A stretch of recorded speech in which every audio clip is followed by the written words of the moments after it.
కానీ మనందరికీ తెలిసింది ఏంటంటే శ్రీకృష్ణుడు ఎప్పుడైనా న్యాయం వైపే ఉంటాడు. శ్రీకృష్ణుడు ఎక్కడుంటే అక్కడే విజయం ఉంటుంది. ఇంకా మనం ఇప్పుడు అధ్యాయాల్లోకి వెళ్ళిపోదాం. భగవద్గీతలో 18 అధ్యాయాలు ఉంటాయి అన్నమాట.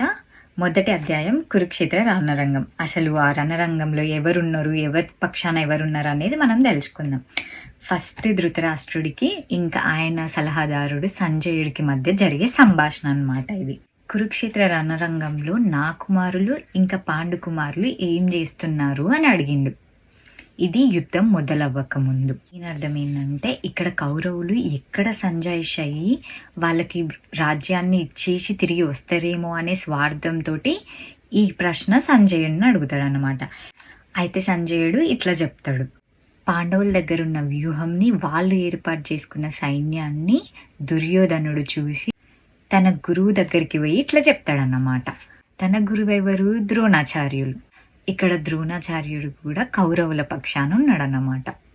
తన ప్రియ శిష్యులైన సేనా వ్యూహాన్ని చూడమని చెప్తాడన్నమాట. అంటే ద్రోణాచార్యుడికి అర్జునుడు అంటే చాలా ఇష్టం అన్నమాట. ఆయన ఒక ప్రియ శిష్యుడు ద్రోణాచార్యుడికి. అట్లా వాళ్ళ పక్షాన అంటే పాండవుల పక్షాన ఉన్న రాజులందరి గురించి చెప్తాడు. ఇప్పుడు మనం పాండవుల పక్షాన ఎవరెవరు ఉన్నారో తెలుసుకుందాం.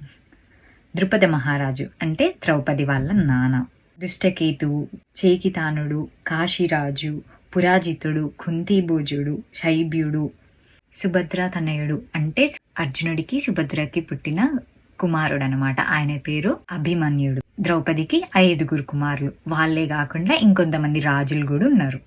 అట్లా వాళ్ళ సేనా వ్యూహంలో ఎవరెవరున్నారో ద్రోణాచార్యుడికి చెప్పి, అని నా సేనా బలాన్ని నడపడానికి అంతకంటే మహావీరులు ఉన్నారని చెప్తాడన్నమాట. మరి ఆ మహావీరులు ఎవరు?